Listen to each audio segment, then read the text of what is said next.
Okay, well, welcome to Left to Their Own Devices, a series that I, along with my colleague Jonathan Werner, are running for AOS 91 around digital citizenship. So most of you know me. A lot of my colleagues from the high school are here, but I'm Kate Meyer. I have been an English teacher and a design thinking teacher for 20 years or so at Mount Desert Island High School, and I am currently in my second year of a 2-year position for the Maine State Department of Education as MLTI ambassador. So it's my job to do professional development and coaching around digital citizenship, digital instruction, and digital instructional design, along with Jonathan.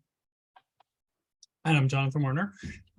In my non-MLTI role, I am the technology integrator at Cape Elizabeth Middle School.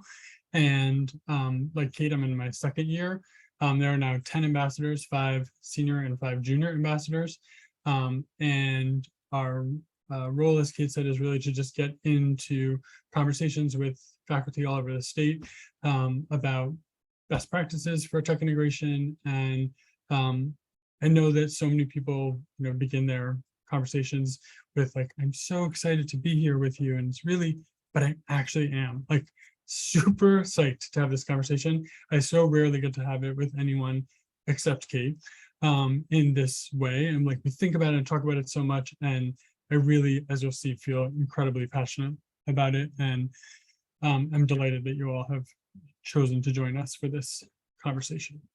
So, just a little bit about how I got here and sort of why I'm sitting in front of you for this discussion. One big piece of it is my own personal experience. And we started with empathy here because I think it's really easy to approach this subject as like, what do we need to do for our students? What do we need to do to help them?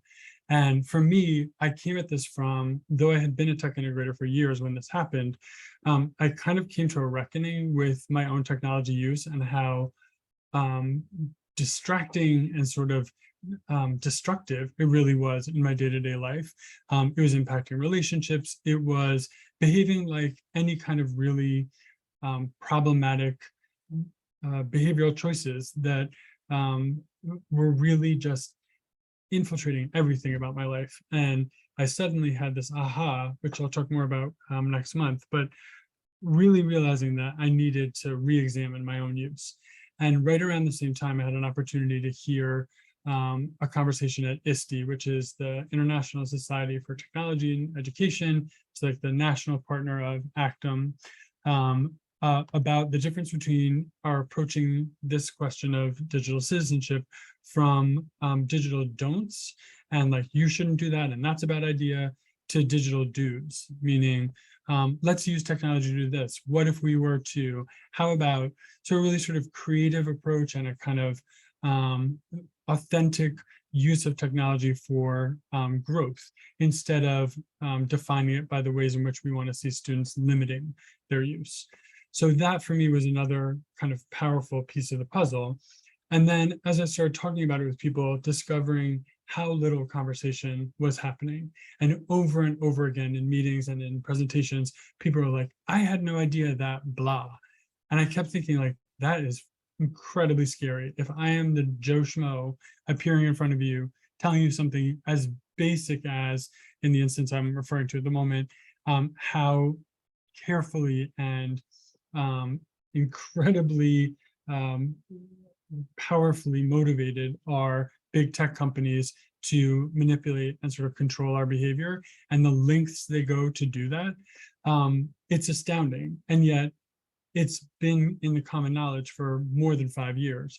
And so it shouldn't be that I arrive on your doorstep in 2022 and I'm telling you something about those specifics and sort of how nefarious is the behavior. So that piece really ignited me as well. And then what really blew it up was a combination of being a parent and a teacher, watching my students and my own kids struggle with this and realizing how much of their experience I shared, but that I was doing the classic, like, do as I say, not as I do, and really embracing the do as I do and modeling for them was a turning point, both for my own kids and for my students. And this concept of sort of empathy-driven approach is going to pervade all of our conversation, I think. But it also is partnered with some of these other terms that have occurred to us and kind of areas of exploration that we'll have that we hope are helpful, but have come to represent sort of where I've landed at the moment in my sense of the responsibility we have and the importance of this topic.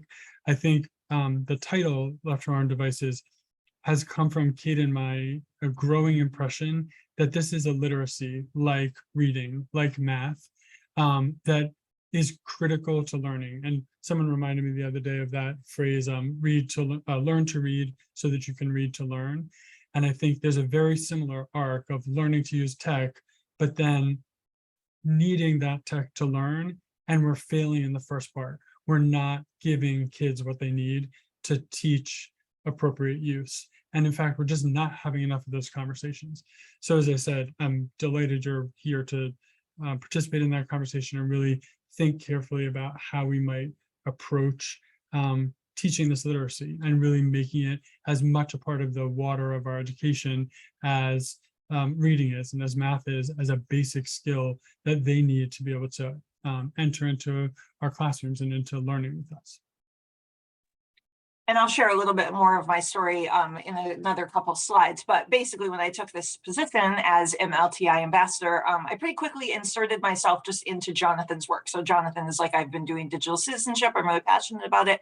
And I was like, I'm really passionate about working with young people and technology. And I think that that meshes pretty well. And it turns out that it has. And so we've formed this really nice partnership where we are both incredibly passionate about this topic. We approach it from different angles.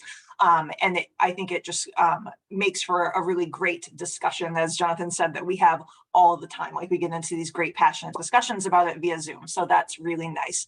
But I come at it from that classroom teacher angle, of course, empathy for my students, and I'll talk about that a little bit later, but also that idea that it has to be a shared responsibility. So as we're talking today and in our next sessions going forward, you know, when we're talking about what we need to do as educators, it's really what we're all doing.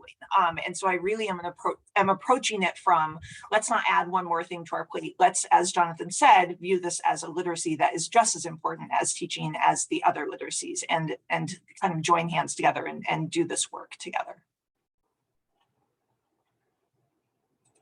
So okay, so as we were preparing for this workshop, Jonathan and I do a lot of PD via Zoom together. And so I've been very nerdily reading this book called The Workshop Survival Guide, How to Design and Teach Workshops That Work Every Time.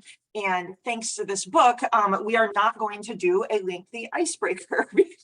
So be glad that I found this text, because we had something queued up for you here that was not this. So we're just going to quickly introduce ourselves. We're going to leave that touchy-feely icebreaker behind. So if you will just please say your name, your location, and your grade or your role, because we have people in all sorts of roles in this group, which is really exciting. And then just a word or phrase to finish a sentence. When I hear, or when I read, or when I reflect upon the term digital citizenship, I think of, and you can just tell us what your word or phrase is. So I'm going to stop talking for 15 seconds, give you time to think of a word or phrase. I will call on somebody to start, and then after you do your introduction, you'll just call on the next person, whoever you see in the grid.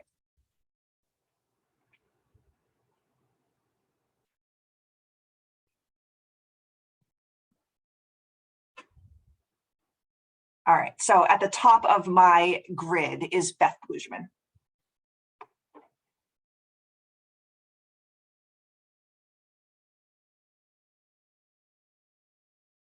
Beth, you're muted. You'd think I'd know by now. Sorry. I'm Beth Blugerman. I teach social studies at MDI. And when I think about digital citizenship, I think about media literacy. And Renee, you're next on my screen. I'm Renee Labor. I teach at the high school. And when I know it's probably the right answer, but when I think of digital citizenship, I think of mental health.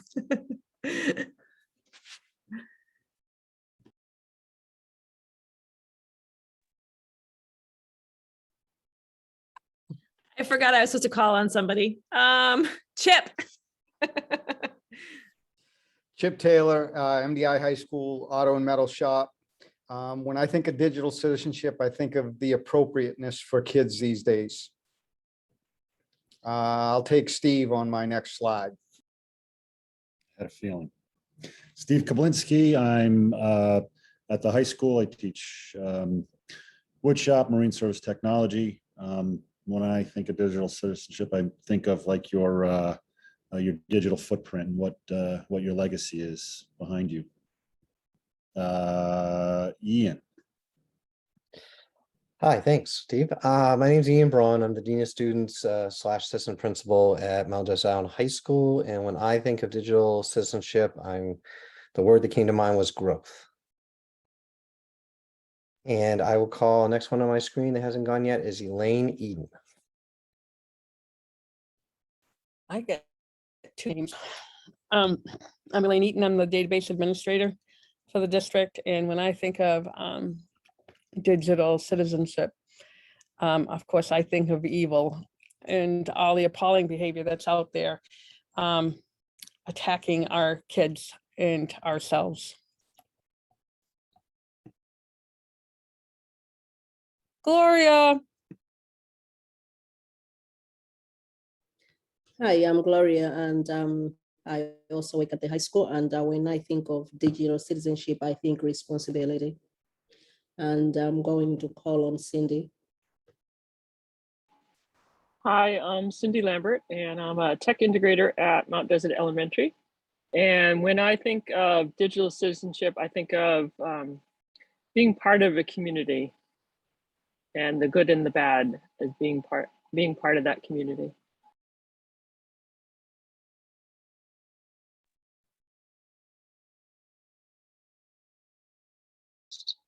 Let's see, Erica. Hi, my name is Erica Witham. I'm at the high school.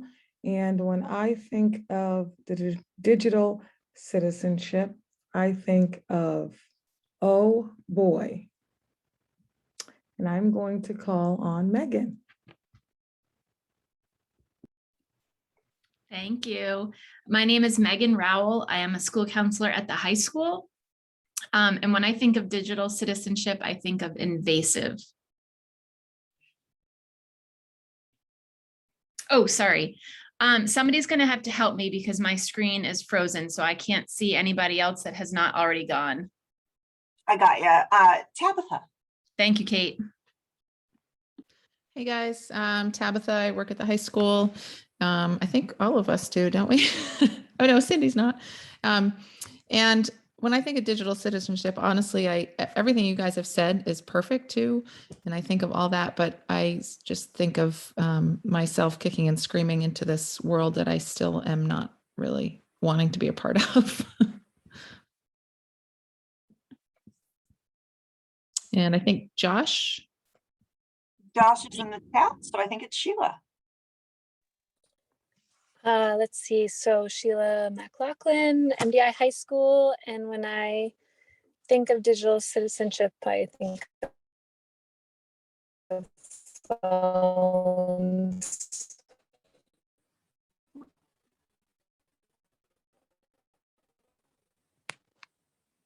Can you hear me? No, we're kind of losing you, Sheila. If you get a chance to put it in the chat. Yeah. Yeah. Okay. And then we have Josh. Sheila, can you hear us? I can. Okay.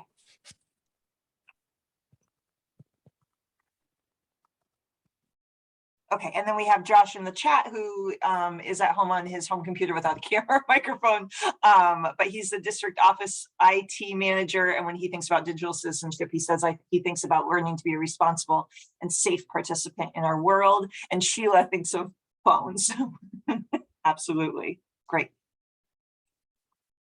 Thank you so much for doing that faster than what I was going to do before I had my revelation for my book. So let's talk about our goals today. So we're going to be working with this idea of a map and wilderness. So here we are, there's your little pin in the middle of the digital wilderness. And our goals for today are to create a common framework and common language around digital citizenship. So just understanding where we are right now in terms of digital citizenship. And then we want to be able to name the current landscape. So what we are seeing and think about our role, in that a little bit.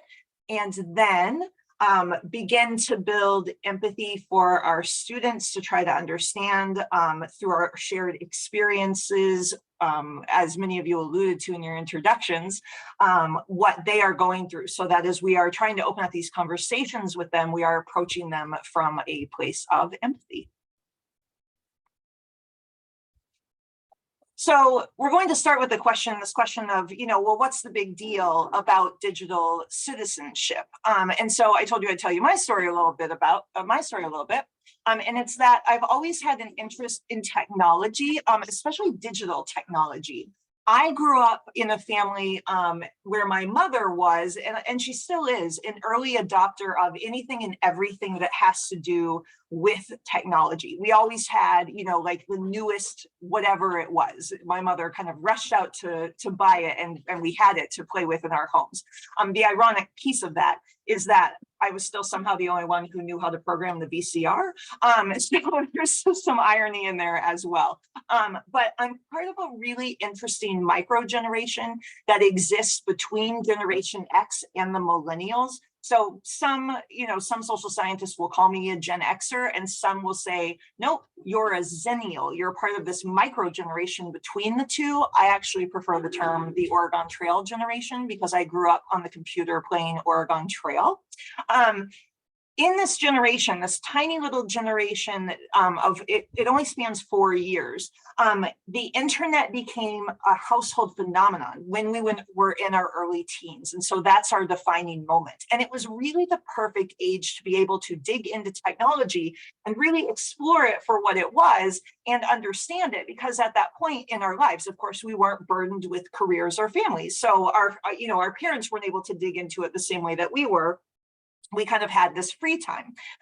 We had the time to adopt digital technology in a way that no other generation had the luxury of experiencing, and they won't going forward. So it's this really cool micro existence there in terms of technology. So we existed in two worlds. We had an analog childhood and then an increasingly digital young adulthood. And so because of this, while I really love technology and everything that we can do with it and all that it can do for us, I also really very clearly remember what it was like to be 14 or 15 and to be handed access to the internet. And so I've got some concerns about what our students are doing on the internet, because as I said to Jonathan earlier today when we were talking about this, my computer, the common practice at that point for families was that you had one desktop computer and it kind of lived in the living room or, in a central location in the house. That was very common practice amongst at least my peers and their families. And I know what I was doing on that computer, even though it was in a very central location in my house. And so if I extrapolate that to what my students might be doing with phones, their computers in their pockets, it just like creates concerns for me around digital citizenship that I now feel like it's time for us to talk about. So when I took on the position of MLTI ambassador, of course, I said I very quickly inserted myself into Jonathan's work around digital citizenship. He has an incredible foundation of knowledge to share. And I started to really understand that it's not just the tech integrator's job. It's not just the teacher's job. The job belongs to all of us. So that's teachers, administrators, parents, the community, big tech, our school board, to explicitly teach the young people that we have in front of us the incredibly important skills that they're going to need to be digital citizens and digital leaders. Because digital technology is only going to continue to further entwine itself with our daily lives as time goes on. And so this work is really imperative. So I don't have all the answers. to this question, what's the big deal? But I have an answer. And that's that the big deal is us. It's our responsibility to explicitly teach these skills that our students and our children need to navigate their digital lives.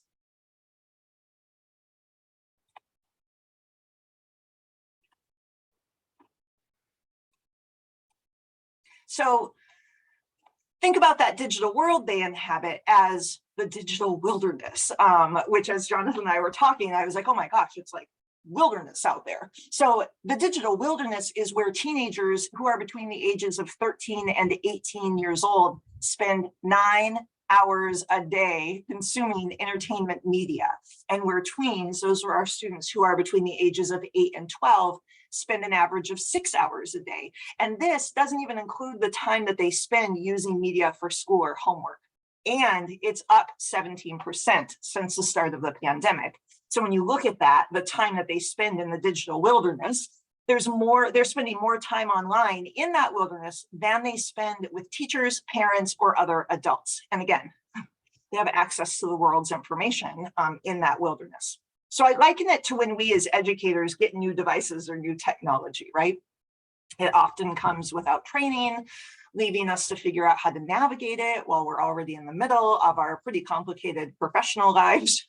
We often feel lost with it. Some of us will just like try the best we can with it. Some of us will use it incorrectly, or some of us will decide not to use it at all, leaving it to gather dust in the back of our classrooms. I've got a piece as well, so I'm also guilty. So this is kind of what we're doing to our students when we don't teach them digital citizenship. We're putting them in the middle of that digital wilderness with very little help when it comes to navigating their way through it. And digital technology is advancing really quickly. So I completely get it. It's really hard to keep up with technology and all of its developments. Our students are going to have to navigate this digital wilderness in real time as it expands, which means they'll be left to their own devices at some point to make decisions around their use of technology. We are living in a technology experiment. We're like tossing technology around and just going, you know, how's this going to turn out? Let's watch. And we don't really know. We're watching our current generation of young people for signs of how it's going. We don't want to leave them in this digital wilderness where their devices are controlling them, leading to a lack of agency and empowerment. So abandonment in the digital wilderness is not a pedagogical approach. Jonathan and I were talking earlier, and we were just like, the worst thing that you can do is nothing. And so that's kind of where we're landing and approaching this. Like, we can do tiny things to help push this conversation forward, and that is all excellent, excellent work. The worst thing we can do is to just ignore it and say it's not really our problem. And there is a way out of this digital wilderness. It's our job to help them navigate this wilderness safely.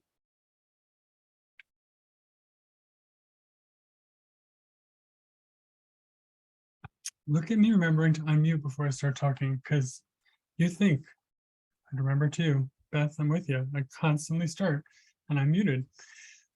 So another way to kind of frame this concept is, what's the big deal? Or maybe as an essential question, thinking about it as something along the lines of, how do we justify this? Why do we do it? What is the rationale behind it? And I think the first piece for me is because to not to is an abdication of this really central responsibility.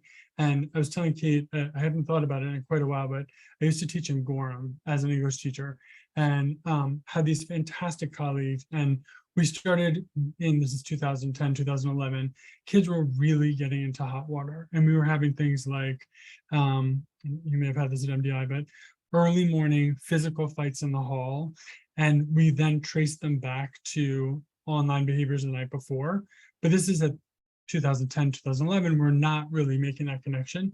And suddenly we realized that they're getting into these battles and they're getting so heated. And then they finally see each other in person and all heck breaks loose. So that kind of behavior. I had a student who was, I don't know if you remember chat roulette, where you would rotate through. I had a kid in a pornographic chat roulette in my classroom. And then when I took his computer away, I discovered 10,000, and that's not an exaggeration, 10,000 pornographic images saved on his school device. And I thought, maybe we should be talking about this. Maybe it should just not go, unmentioned. And what stunned me and really set me back on my heels was the response of like, that's not English, so why are you doing that? And I thought, okay, so I'm apparently a person of the future who has this crazy concept. And just like to say, I knew in 2010 we needed to have this conversation. And so I switched over to being a tech integrator. And as Kate said, the downside of that was people were like, so what do we do about this, right? How do we fix it? And we wanted to say really early on, God, we wish we had an answer to that. Like, we really do wish we could be like, and here's what you need to know, my friends. That is unfortunately not the case. Really, the answer to this question is whatever brought you here, whatever it is that made you show up today is really the why behind this discussion. And I think we really would love to give you the thing that will answer this question, that will tell you. But the two things I'd love for you to hold in mind as we're having these conversations are, one, as Kate said, there is a way out, but two, it is confusing and it double backs on itself and it will make no sense at times and it's going to feel like backsliding. And there is so much, as Kate was describing, our kids are figuring it out. We have used on our team the expression, which I don't love, but I think is accurate here, of building the airplane as we fly. Like, this constantly changing. Like, if you had told me 5 years ago that I was going to have to deal with TikTok on a daily basis, I would have been like, well, first of all, what's TikTok? But second of all, the concept of like my kids coming in with a challenge to rip the paper towel roll off the wall was going to be like something I had to talk about. So I don't have the answer to that. Like, I'm still discovering towel rolls all over the floor of my bathroom, at school, not home. And so the sense of kind of the impossibility of a silver bullet makes me feel both worse and better, in that Kate and I are not hiding the ball. We don't have that answer, but what we hope we have is the framework that will help you make smart mistakes, help you make sort of progress forward motion, something that feels like the right direction to you. And it's going to have some commonality between you. It's going to have a lot of differences.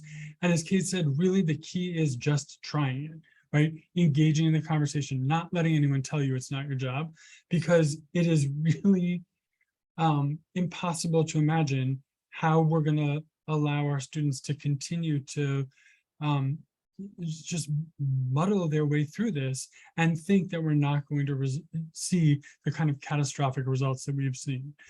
Megan, you said you felt like you're a little off topic by saying that it had so much to do with emotional well-being and sort of people's mental health. I could not agree more. I think it is destabilizing, not just kids, just across the board, creating totally new mental health challenges that we haven't had.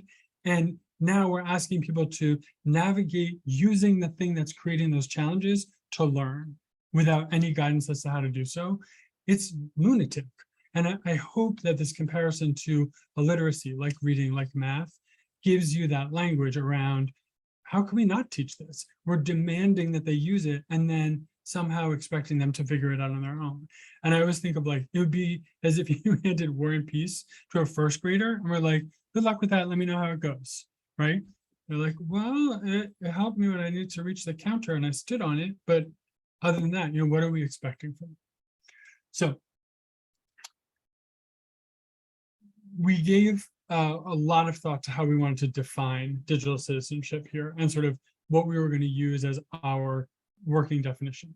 And it turns out that if you Google definition digital citizenship, you get a ton of answers. They conflict with each other. Some of them are incredibly dumb. Some really prominent websites have ones that Kate and I could not unpack with our 9 graduate degrees. We're like, I don't know what that means. I don't understand what they're trying to get at.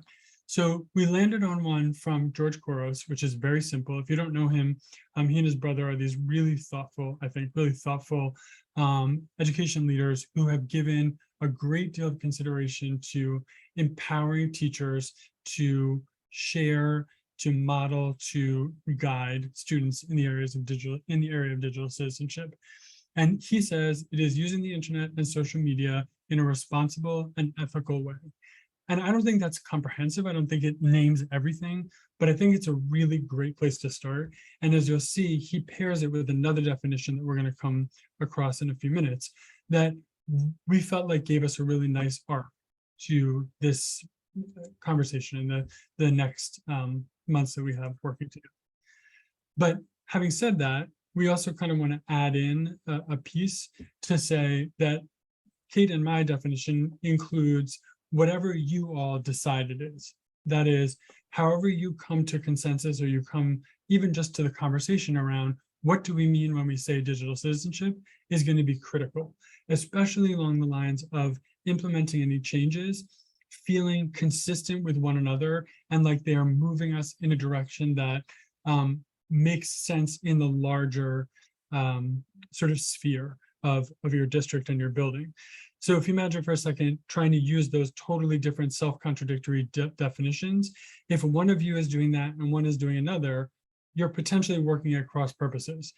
That may not be terrible in the sense that, you know, lots of different ways to approach the concept, but I think if you've had conversations in your department, in your teaching teams, in your buildings, with your administration, about what those central tenets are, how you're going to define it, what working definition you want to work from, it'll really be helpful as you think about what actions you want to take and sort of what decisions you're going to make based on that, that shared understanding of what the definition of the term is. Similar to the number of definitions that are out there, there are about a bajillion different models for teaching digital citizenship. And we're going to use one, but I want to say at the outset and repeat for you, this is one, but it is not the one. It is not, just like we don't have the magic bullet, it is not the magic silver bullet. It is the one we've chosen is one that we feel has a ton of advantages, but we'll also include the last slide of each session has a resource list. And we're trying to work really hard to curate it down to something very manageable, somewhere between 5 and 7 resources. We will create a larger bucket of resources for you as well. We think as a Google Drive folder, but the final slide of each of these presentations will be a really carefully curated collection. So one of those connections is to a website called DigCitCommit. Their model uses these 5 areas: inclusive, engaged, alert, informed, and balanced. And it was derived from the conversation I mentioned a little while ago about digital do's and digital don'ts. And that initial presentation turned into the DigCitCommit website, hashtag, and sort of movement as a part of one way to structure the conversation. A second one that has emerged is the 9 elements of digital citizenship, and you can see them here. This tries to divide the sort of approach that you need to take over the K-12 arc into these 9 areas. But for Kate and I, as we looked at our options out there and what had the strongest, most useful, most easily implemented resources, we landed on common sense education. Common sense education, you may have known under the title Common Sense Media. That remains as a kind of parent-focused or parent-facing website for things like, what is this movie's content and how will my kid respond to it? Is this game age appropriate? Common Sense Education has split off. It's still the same organization, but it's a subset that is totally teacher and school focused. And while they bring parents into the dialogue, it is around the conversations that need to be had about digital citizenship. So they have divided it into these 6 core topics. You'll see there's a lot of overlap and similarity between the first 2 that we looked at, but this kind of framework has an unbelievable amount of resources connected to it. They have spent literally unimaginable time and energy to come up with approachable, useful, immediately implementable lesson plans, professional development, supporting resources, links to outside organizations that may be helpful. So if you want to land in a single place to start, Common Sense Education is really fantastic.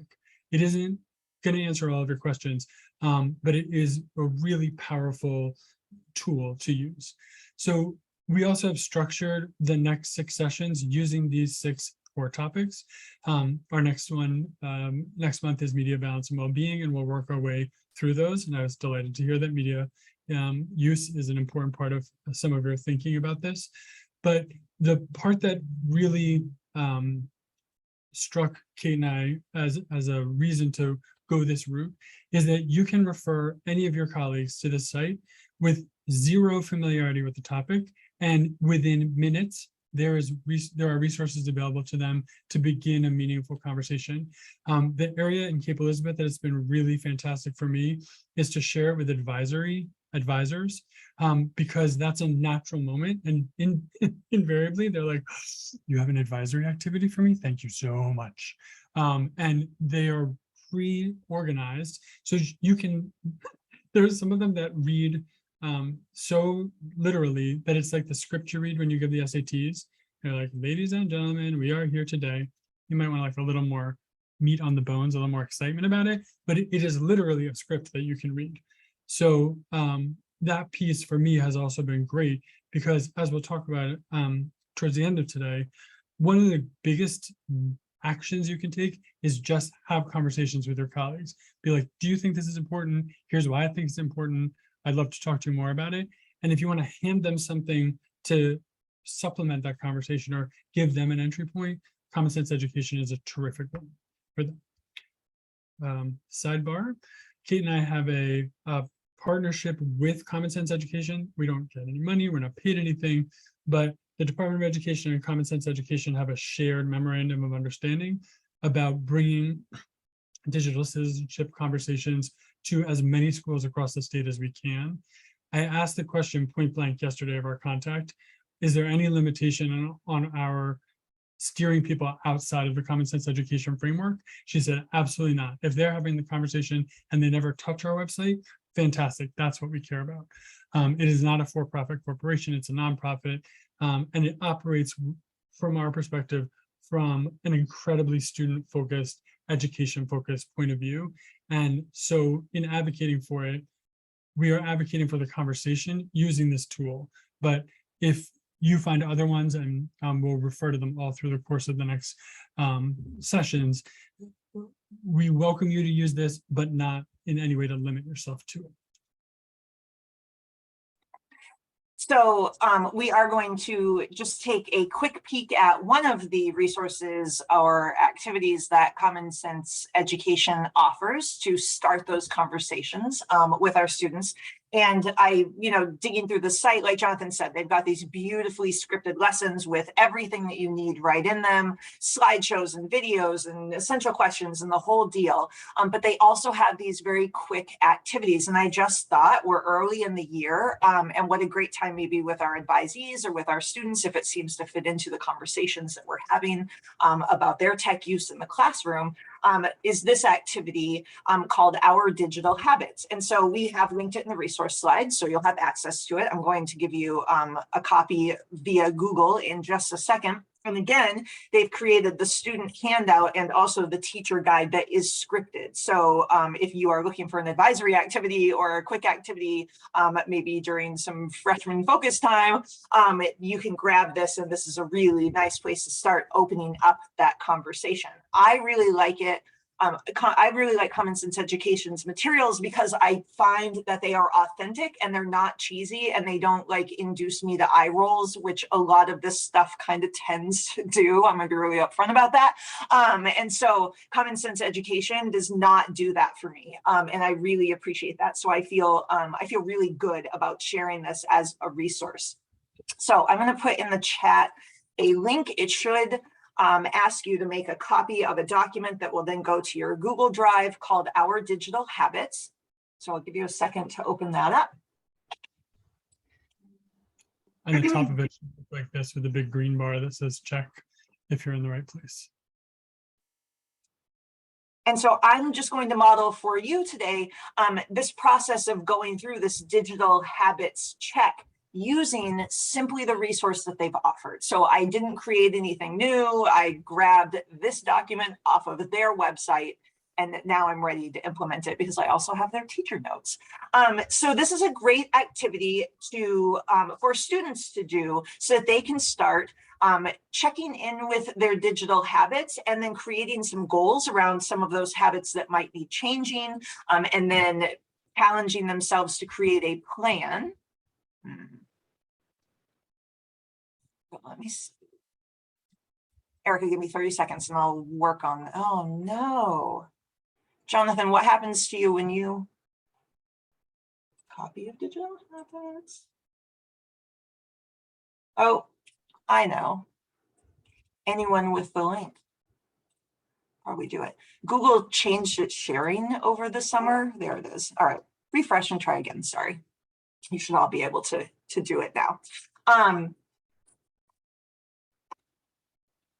I don't know where I was in that conversation with myself. Okay, so please put in the chat if you still don't have access. I just updated it, so everybody should be able to get into it. We got a thumbs up, Kate. Okay, good. Okay, great. Then I will just keep talking. So we are going to do this activity ourselves as a way to start building empathy for what our students might experience with this activity, and also to think about our own digital habits. You'll hear Jonathan and I talk about our own digital dependency in the next session. So we have done this kind of thinking routine ourselves as well. So I'm going to 3 minutes or so, stop talking, and give you some time to just do that first box. It says check and take stock of your digital habits. So keep in mind that those can be positive or negative or both, and then brainstorm or list as many of your habits as you can. And of course, if you're with students, you might give them a couple of ideas, model your own digital habits on the board, that sort of thing. We're not going to do that for you because we want your, we don't want to put that constraint on your creativity. So 3 minutes, take stock of your digital habits. Where does my control bar go? It's like it moves around the screen and I know it's here somewhere. Sorry.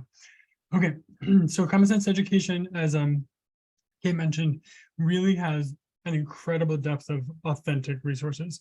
Yes, there are some things that feel a little precious, but they're incredibly age appropriate. So it goes all the way down to kindergarten.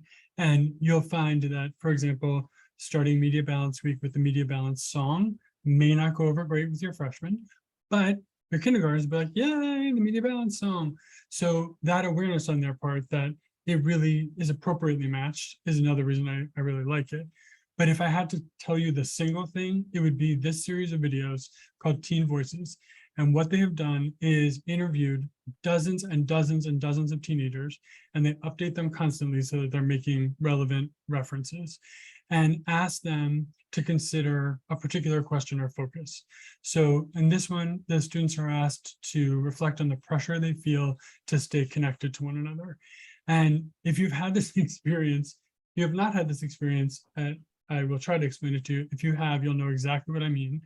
So you're like, hey, students, let's talk about this really difficult thing that happened to you online and share with the group. Go ahead, come on, tell us. It's going to be awesome. You'll, oh God, right? And of course, you're asking them to share something deeply personal, and you don't mean it that way, but it's very difficult, and it requires a level of vulnerability that you have to develop over a good amount of time. So as we said, we want these to be a little more out of the box, a little like more accessible immediately. And by giving the subject matter to these other students, it remains authentic. It remains really like meaningful to them, and they can reference the other kids' stories really easily without the sort of danger or the emotional investment. You may have also had the experience that you get totally derailed and they want to like tell you about Sonia's terrible behavior last night online for 20 minutes. And you're like, I'm so sorry about that, but A, we can't talk about that. And B, could we come back to the subject at hand? So we're hoping that this example gives you that impression that just by itself, showing the video and then asking students to respond to it, as we're going to in a moment, may give you a great opportunity to start conversation.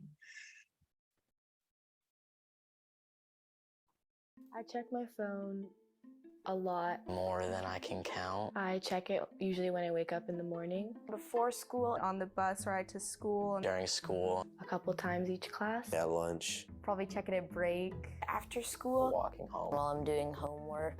I'm constantly checking my phone until I go to bed. For me personally, the positives of social media are the biggest probably that I feel connected. It's a way for me to talk to my friends at all times. When I don't have it, it really feels like I'm on another planet. I don't really wish for the days when I didn't have my phone because it gives me so much like stuff that I like cherish. I think I really enjoy social media when I am discussing issues with like-minded people or talking about things I'm very passionate about. I like to make artwork and write, and so sometimes I'll use that as a platform to display my art. It's fun. I like posting, I like editing pictures. Like, it's just fun to be able to talk to my friends all the time. Yeah, I never really feel depressed or anything like that. Just because there's always somebody to talk to and always somebody that's there for you. That's kind of a good thing about social media. It has definitely created a pressure for people to like keep on doing it, and I know that it's basically to keep them on the app. The autoplay kind of helps me binge watch because like if I don't get to the remote and click back, then it's just gonna start playing. It is hard to keep track of the episodes and hours when you're binge watching. I think that is definitely part of it. I only have to wait 3 seconds to see what happens next, so I watched about 10 to 12 episodes in a day one time when I stayed home from school, and I finished the first season in one day. I think I've done that twice. There's been times where I've planned on just watching like one video, but then I've kept watching more because they're recommended, and then it just keeps going, and all of a sudden a ton of time has passed. You know, sometimes when I'm really into the show, but I have something else I need to do, it's very hard to decide if I should click out or not. But it starts playing the next episode, I'm like, oh, it won't hurt, just one more. You find yourself like 2 hours later and you're still watching it and you have homework to get done. I would say that I'm definitely hooked on my phone, very dependent on it is the word I would use. I feel that I'm very aware of this and I'm not very happy about it. Sometimes I wish that social media didn't have as much of an impact on my life. I'll work and then every once in a while I'll be like, okay, I'll take a break, and then I'll go back and check again, and then I'll check for too long, and then I waste a bunch of time that way. It really makes you feel less whole when you realize you're putting so much energy into something that's on a little box in your hand. It's something new, it's always exciting, it keeps your attention, and that constant turnover of adding new things definitely contributes to the amount of time people spend on it.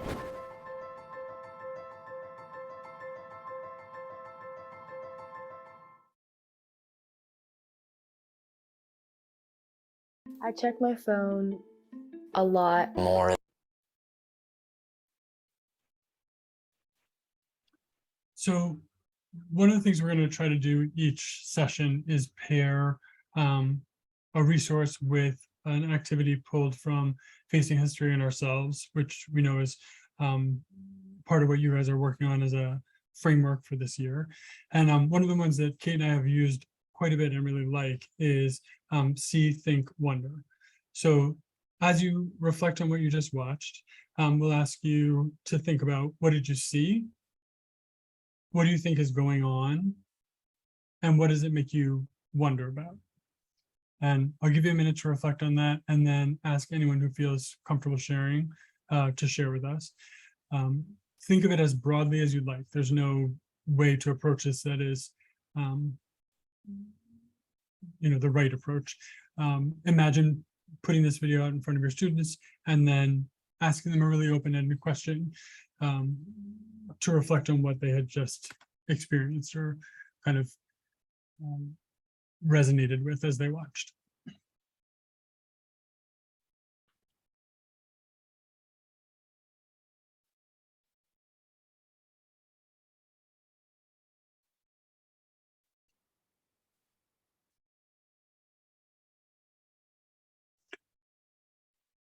And at any point that you feel comfortable sharing, it's small enough you don't need to raise hands, just unmute and let us know what it brought up for you. What did you see? What did you think about it? What did you think is going on? And or what did it make you wonder about? What I first saw was a lot of positives about what they liked about it and what good can come out of it. Like I can edit photos, I'm in contact with my friends, if someone's always there that I can chat with.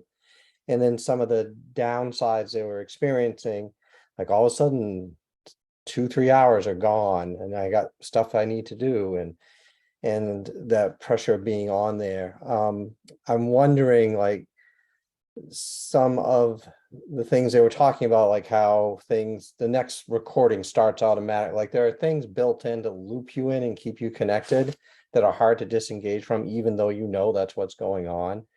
And what I wonder about is, how do you make that balance of getting what is positive about the internet and social media and disengage from what is negative or even distracting from what you're trying to do?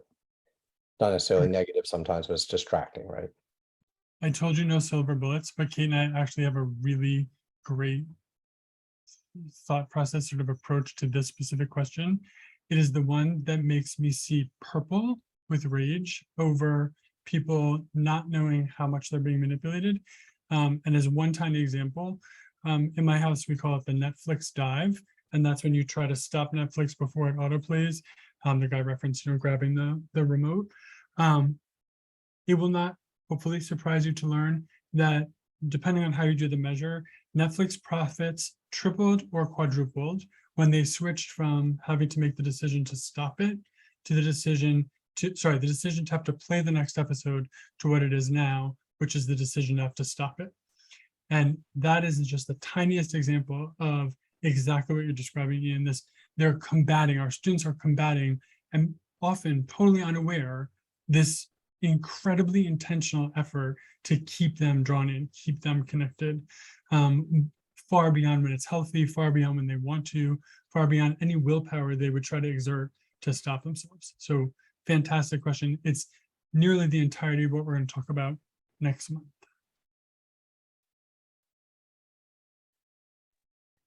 And Josh put in the chat that one thing that struck him was that adults are not really different in a lot of the things that the teenagers were saying. And I appreciate that, because that's that step toward empathy, right? We struggle with those same things. I saw a real a range of self-awareness about how to use technology wisely, or that sometimes you're being taken advantage of. And so I think that it would be good if school put some supports in to help people understand that. And I just wonder how to do that without kind of beating it to death, how to ride the line between being too dogmatic about it or authoritarian about it, but getting the point across.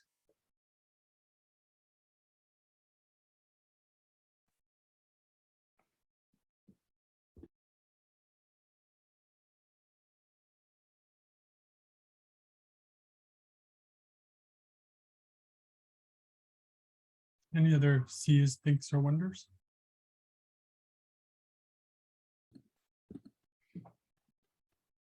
I don't know if this will work. My internet keeps going out in my office for some reason, but just that pressure to feel like that you always have to keep up all the time. What's the latest? Did this person post the best picture, the most perfect picture?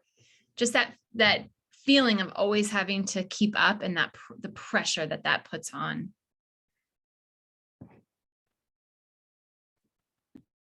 Awesome. And Megan, your sound's totally fine. Thank you. When I think about this too, it makes me wonder what's effective. I've been using common sense media. We've been doing lessons in classrooms, doing these types of things, but I've been having a hard time finding data on what effectively changes kids' behavior. And I know, especially like I work K-8 in the middle school level, that brain's not, high school too, the brain's not fully developed yet. So what is truly effective here, and what's worth using class time? We only have so much class time. And I keep doing this every year, and I'm wanting it to work. I'm pushing for it, but I want to know what's effective. I don't see data on that yet.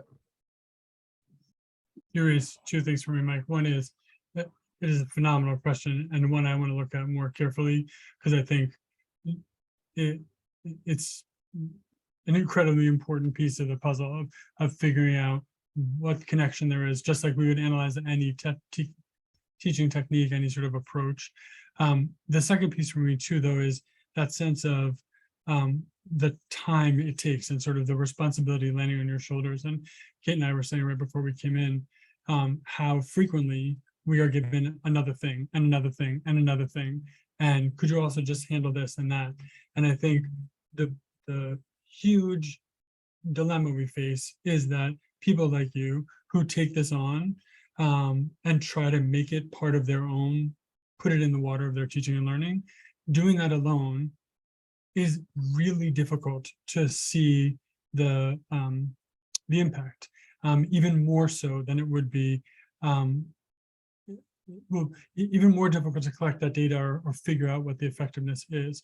So if there's no other piece of it, it's, as I said, where we'll wind up today around finding your cadre of people, finding that group that can support you in this and give you feedback and give you opportunities to ask questions and express your frustration and connect with one another in terms of what your commonalities will be.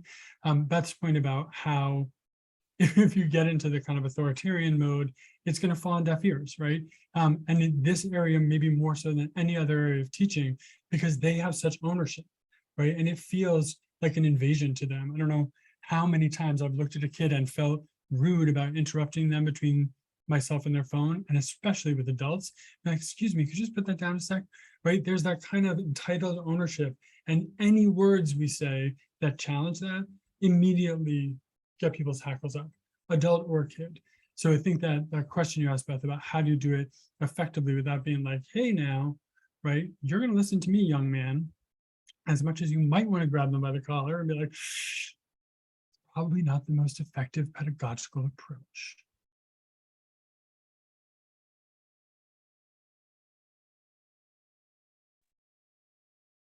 All right, so back to the digital habit checkup. This is, again, something that I would do with the students.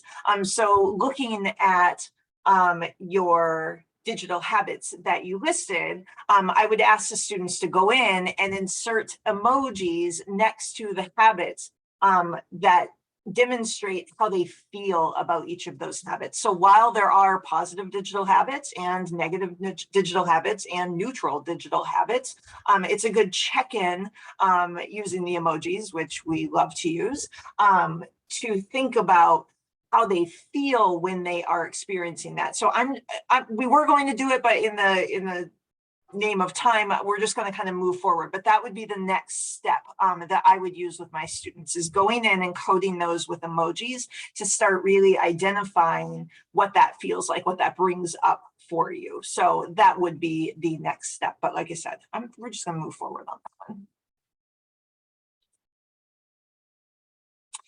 We are going to move down, though, down the sheet a little bit. So the next step with students would be this kind of goal setting activity. So they would choose one digital habit that you want to change or that you want to try to do a little bit differently, and then do that thinking about that, kind of brainstorming around why it's important that you change this habit. And so I, of course, would prompt students to do that. I would probably write mine on the board so they were watching what my answers were and how I was addressing it to maybe get them started if they need that little spark. And then we would move into the challenge. So that's where they make a plan for how they'd like to change their habit, which is something that we do when we do goal setting with students. And so if you do SMART goals with your students or other types of goal setting, this is the same kind of structure. And so I really appreciate that with Common Sense Education's protocol here, because this protocol can actually, I think, pretty easily be just updated a little bit in terms of language and used for academic goals too. So especially if you've got a group that might struggle with, jumping into goals around media use, you could start with academic goals, change a little bit of the language in that Google Docs so that that lined up. And then later on, now we're going to look at some digital habits and set some digital goals as well. Jonathan, what do you think about time, though? Just gonna. He's always the enemy. I would say we give people an opportunity to come back and take a look at that later on. Yeah. But then we move into the next phase. Right.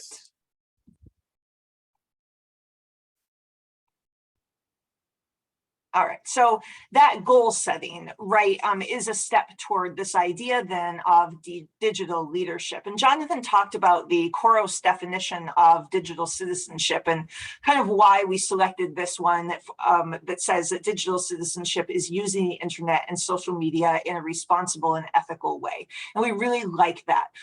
But what it also included was this next definition of digital leadership, which is using the internet and social media to improve the lives, well-being, and circumstances of others. And we were both like immediately blown away. We just loved it. We found graphics. We geeked out about it for an entire 6-hour period of time because it just felt to us like this is the next, it's the next level. It's the next step. And we kind of toyed around with how these ideas fit together. And so when Jonathan was like, oh my gosh, look, I found this digital leadership definition, look at this, I immediately went to the word self-actualization. So I immediately pictured Maslow's hierarchy in my head. And I was like, oh my gosh, digital leadership is the self-actualization. Like once you have accomplished all of this digital citizenship, all these skills, then you can move into digital leadership. And it's the pinnacle. It's where we want all of our students to be. And as we continued to geek out in a 6-hour long conversation, broken up by a couple of breaks, we started to really tease that out. And I kind of came to the conclusion that it's not quite like Maslow's, because it's not an either or. It's not a digital citizenship. You have to have all those skills before you can become a digital leader. It's that they really mesh together. And so I don't have the visual for it quite yet. I'm toying around in my head how I'm envisioning this working together. But it is teaching the digital citizenship skills to our students and allowing them the space to become digital leaders, to use those skills to improve the lives of others. And so, how do we make this transition? What does that look like? And it's all about working with students to find their passions and then to start influencing others to make a positive change. I think the young woman who said in the video, I really love to put my art out in social media, is a great example, right? It's such a straightforward, simple use that can be totally transformative, right? That a kid has an audience that they didn't have before for their creation. That's the kind of place where there's a natural, a symbiosis between the leadership path and sort of that direction, but also the kids' interest. And as Kate and I were talking about it, one of the things that came to mind was Chutes and Ladders.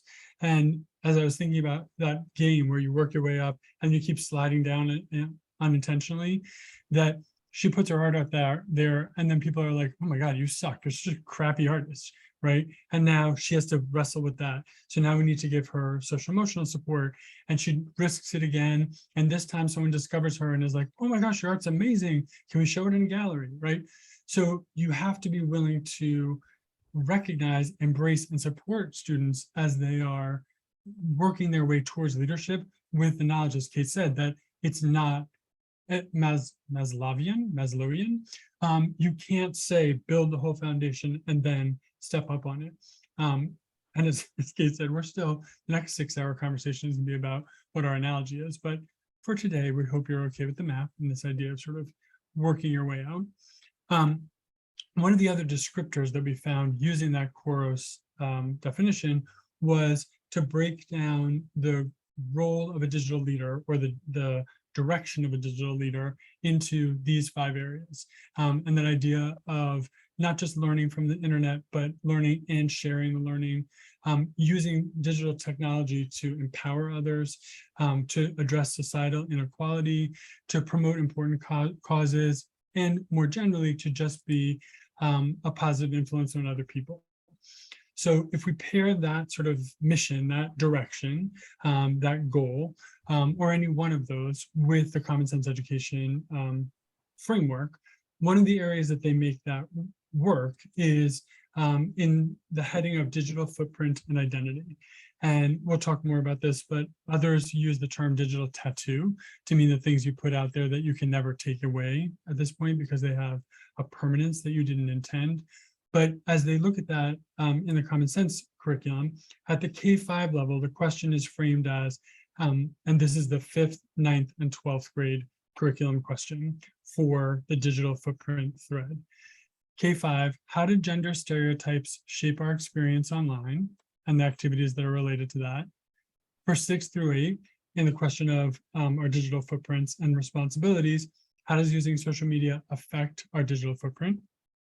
And then finally, as in a senior curriculum, what changes do you want to see, and how might you create a digital footprint that showcases your purpose? And this idea of, if any of you have ever tried this, where you Google yourself in front of your students and all kinds of things come up, and talking about the things you're happy about and you're not as happy about. And I was doing this with a really sharp class a couple years ago, and about 2 minutes in, having Googled myself and then telling my students to Google me, this young woman's like, "So Mr. Warner, how does your wife enjoy keeping bees?" And I was like, "Ooh, nicely done. Well done. You did exactly what I said. You discovered that a digital footprint has this quality that you might not expect. And really quickly, you can tell me my kids' names, pretty much exactly where I live." Those kinds of things are really powerful to them. And we learned the term yesterday in a meeting, thoughtful sharing. So there's a real temptation, I think, to like tell these terrible stories to one another. But of course, you're not going to turn to your kids and be like, "So let me tell you about this time that I opened a pornographic image online when I was in my classroom," right? That's not really the way you want to go. But there's a thoughtful way that you can share some of those experiences. And this, for me at least, has been a really powerful one of, let's look at what my digital tattoo is. What was intentional? What was unintentional? What's out there that's accessible by just looking me up?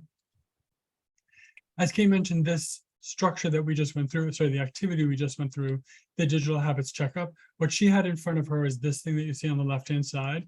It is a one-page guide that you have in your hand as your students are doing this. And it can be as scripted or as sort of off the cuff as you like. Every single thing on Common Sense Education, you are welcome to change. There is nothing in there. It is all open source. They want you to modify it to make it work for you. So you can take any of these documents, open a copy or create a copy, and turn it into something that works for your approach, your focus, your area. So this particular one, the digital habits activity, is under the We Find Balance in Our Digital Lives topic. And as I said, next month, that's what we'll be exploring, how we might get kids more aware of their media use, thinking about how to bring it in better balance, and how it really contributes or incredibly negatively impacts their well-being, and sort of how we can help them approach that, what we might give them as tools and sort of mindsets and frameworks to empower them and really give them some stronger sense of agency and an ability to really address some of these questions. So I bring us back around where we started with this thinking about terminology that might inform your own approach to digital citizenship and your own kind of viewpoint. But what really resonated for me as I thought about this and came up with the uniform or the common aspects of what I'm passionate about as an approach is the empowerment piece, and giving kids the tools they need and the sense of agency that they can do something about it. There is, I need a t-shirt to this effect, but something like, there is no more powerful force in the world than that of a self-righteous teenager, right? The kid who is like, I will not accept that, and gosh darn it, I am going to push back, and I will not allow you to manipulate me. And never before have you seen a more powerful force for good than harnessing that energy in a direction that is towards their empowerment, in fighting back, in really sort of taking on the man, taking on big tech, taking on all of the pressures that they feel. And their willingness to engage in that conversation has brought me an immense amount of satisfaction in feeling like this work is valuable. And going back to I think Josh's point earlier about, is there data? My data sample set is really small. It's the kids that I have talked to, but for every kid that's a little bit like, oh my God, Warner's on his digital citizenship high horse again, there's also that kid that's like, this was really helpful. Thank you. I appreciate that. Who will sort of reflect with me or reflect for me what having this conversation did and what kind of got them riled up or excited or upset or depressed. It's those kernels. And I go back to what I said at the beginning about finding your own definition. The best thing I have found is to be as responsive as possible. That is, not to have the agenda, not to have your idea, but to have the tools in place and sort of the resources to say, oh my gosh, I hadn't thought about that. Or it's a great point. Let's take a look at how we might address that. And giving back as much energy as they bring to you and as much flexibility in your approach, so that it doesn't feel authoritarian. It doesn't feel like you have a mission or you're going to require that they do X, but instead that you share with them the anger and the frustration and the disappointment and the sense of loss and confusion that they have, and that you have the opportunity together to do something about it. And we've joked that the more we talk about this, the more we sound like that phrase, that whatever it is in your experience. For me, it was in the Congregational Church growing up, and it was, and now the service begins. And it was like, we are going forth into the world now to bring this conversation elsewhere. So what we hope is that we're giving you that opportunity. We're giving you these 9 areas, and this is laying out for you the sort of calendar of events that we're headed into. As I said, they line up with the 6 topics of Common Sense Education's focus areas. Then the 7th, which is new for them, a whole series of resources around social emotional learning that have been developed and launched this summer. And then finally asking a broader question of, so what do we do with this knowledge? What do we do with this information and these experiences that might move the ball forward? So each time we meet, we're going to ask you to address that question, that sort of, what can I do tomorrow, this week, next week, that gets me ready for the next conversation and gets me feeling like I'm doing something in the interim between now and our October meeting. So as we're kind of wrapping up here and thinking about where we started in terms of our goals, getting some common language that we can use as we're starting to have these conversations with our students or maybe with our colleagues, we are going to ask you in the next month before we meet again to start to expand the conversation. I had the opportunity today to go to the high school, and I don't get that opportunity often because I'm often locked here in my home office, in these 6-hour conversations about digital citizenship, which are also lovely. But as I was kind of wandering the halls and just having conversations with people, I was hearing the same theme over and over again. And that is that teachers are overwhelmed and that we are being asked to do more and more and more, and more is being put on our plates and nothing is being taken off. And so I immediately came home from school and hopped online with Jonathan. And I was like, I can't possibly sit in front of my colleagues this afternoon and say, and now we also need to do digital citizenship. It's a lot. And it made me as an educator as well also start to feel overwhelmed. And it shouldn't be something, it shouldn't just be one more thing that you add to your plates. And now you have to go teach digital citizenship, right? I know that we are already overwhelmed. You do not have to do this alone. You are not expected to do it. Like I said at the beginning, it really does take an individual commitment. You can make changes as an individual human, you know that. It also takes institutional commitment, right? Our institutions and our communities have to commit have to commit to the idea that this is important and that we want to do this together.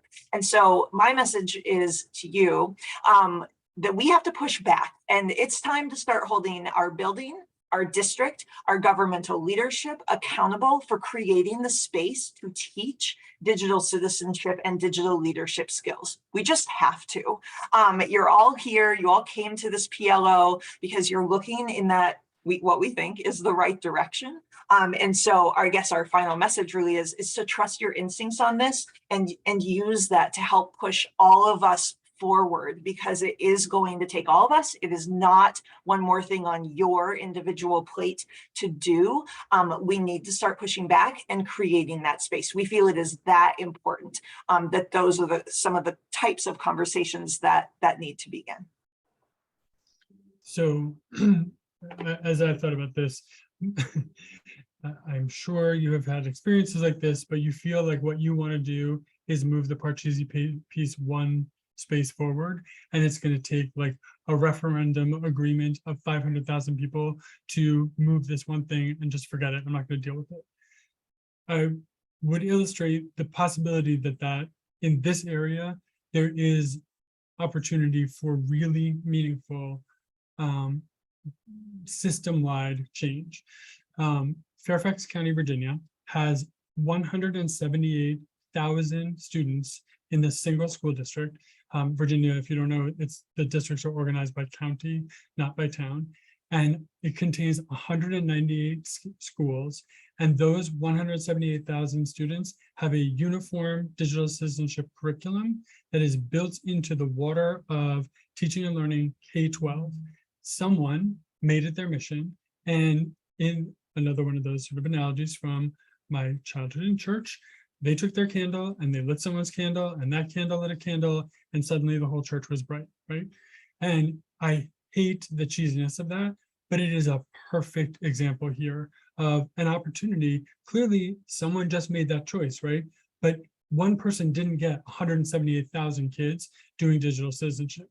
So that idea of the accountability and the responsibility and the community-wide, if we go back to our bubbles at the beginning, approach to this is really where we see the most traction.